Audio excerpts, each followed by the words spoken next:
मैले मेरो खेल्ने काम हो होइन। अब सिलेक्सन कसले गर्छ कसले गर्दैन भन्ने कुरा चाहिँ मेरो हातको कुरै होइन होइन। कसैले सिलेक्सन गर्छ खेल्ने हो, कसैले सिलेक्सन गर्दैन म क्रिकेट खेल्न छोड्दैन होइन। एनपिएल चाहिँ खेल्ने नै हो। अहिले सजिलो नै भइरहेछ खेल्नलाई।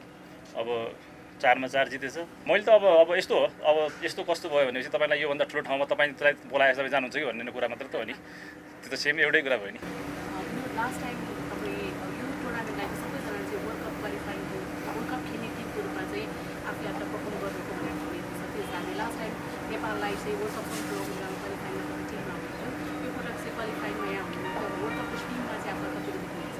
होइन अब यस्तो छ, अब यसमा चाहिँ कस्तो छ भनेपछि अब सिलेक्सन म्याच हो भनेर चाहिँ कसले भन्छ खासमा चाहिँ होइन।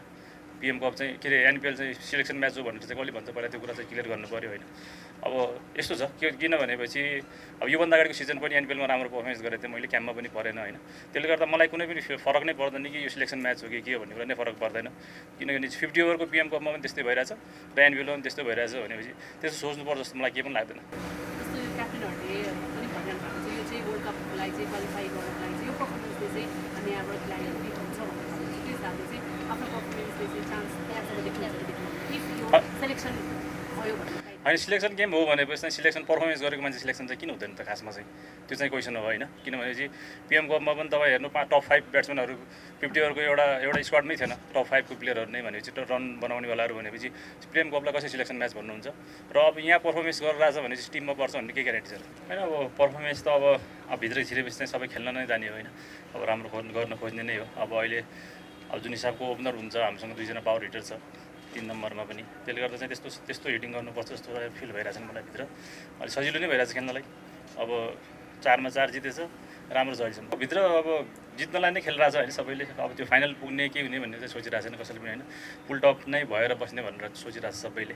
अब जुन हिसाबले दिपीले क्याप्टनसिप गरिरहेछ त्यसले गर्दा चाहिँ भित्र सबै पोजिटिभ नै छ, त्यस्तो केही सोच्नु पर्छ जस्तो भइरहेछ नि। किनकि बाहिर पनि होटलदेखि लिएर हामी ग्राउन्डसम्म चाहिँ एउटै फिल छ, त्यस्तो केही पनि चेन्ज नै भइरहेछ नि। हामीहरूले त्यो अघि पनि भने मैले कि अब हामी फाइनल जित्ने भनेर सोचिरहेको छैनौँ होइन। कि भित्र छिरिसकेपछि राम्रो कसरी गर्ने भन्ने सोचिरहेछौँ ग्राउन्डभित्र चाहिँ। अब त्यसले गर्दा चाहिँ अब त्यो आफ्नोतिर आइरहेछ रिजल्ट होइन। हामीले त्यो टाइममा चाहिँ राम्रो गर्न मात्र खोजिरहेछौँ। अब त्यो फाइनल चाहिँ अब फाइनल भनेर सोचेर खेल्ने हो भने चाहिँ प्रेसर आउँछ होइन। अहिले पनि प्रेसर आइहाल्छ, फाइनल पुग्नुपर्छ हामीले सोचेर खेलेपछि चाहिँ। त्यसले गर्दा अब जति सक्दो काम बसेर त्यो टाइममा चाहिँ राम्रो गर्न खोजिरहेछौँ। तपाईँको चाहिँ लगातार 3 मैदानमा चाहिँ एकदमै राम्रो पर्फर्म गर्नुहुन्छ तपाईँले।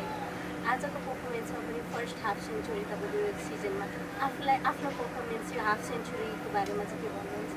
होइन, म त अब भित्र गएपछि राम्रो गर्नु नै खोज्ने हो, राम्रो खेल्न नै खोज्ने हो होइन।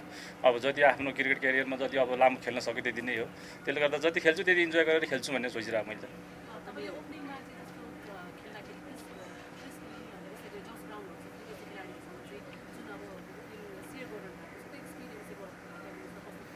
होइन, उनीहरूसँग खेल्दाखेरि चाहिँ अब हिटिङ गर्नुपर्छ जस्तो चाहिँ फिल हुँदैन। किनभने चाहिँ उनीहरूले जति सक्दो चान्स उनीहरूले लिएर हुन्छ, त्यसले गर्दा चाहिँ त्यो अर्को ह्यान्डतिर चाहिँ टाइम मिलिरहेको हुन्छ होइन। त्यो अलिकति क्रिजमा कस्तो कि अलिक लङ टाइमसम्म बस्न सकिन्छ जस्तो हुन्छ। किनभने चाहिँ त्यो हिटिङ गर्नुपर्छ, अलिक प्रेसर आयो भने चाहिँ फिल हुँदैन उनीहरूसँग खेल्दाखेरि चाहिँ। अब सेम त्यही नेपाली प्लेयरहरू त्यो ठाउँमा भयो भनेपछि अब कसले चान्स लिने भन्ने क्यालकुलेट गर्नुपर्छ। तर उनीहरू खेलिरहेछ भनेपछि उनीहरूले इजिली नै रन बनाइरहेको हुन्छ।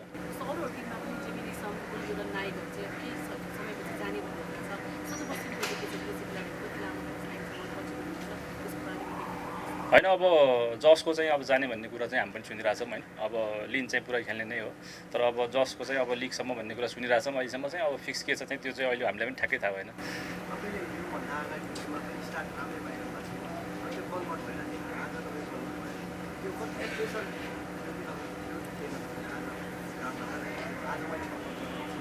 होइन, अब यस्तो छ पहिलो सिजन पनि अब जुन हिसाबले स्टार्ट पाइरहेको थियो र अब यो सिजनमा पनि जुन हिसाबले स्टार्ट पाइरहेको छ त्यो अब कोचदेखि लिएर दिपीदेखि लिएर कुरा भइराख्दाखेरि अब अस्ति चाहिँ मैले अब विराटनगरको कोचसँग पनि कुरा गरेँ, धामिका सरसँग पनि कुरा गरेको थिएँ। उसले पनि त्यही भनिरहेको थियो फिनिस चाहिँ भइरहेको छैन, फिनिस चाहिँ हुनुपर्छ भन्ने चाहिँ कुरा भइरहेको थियो होइन।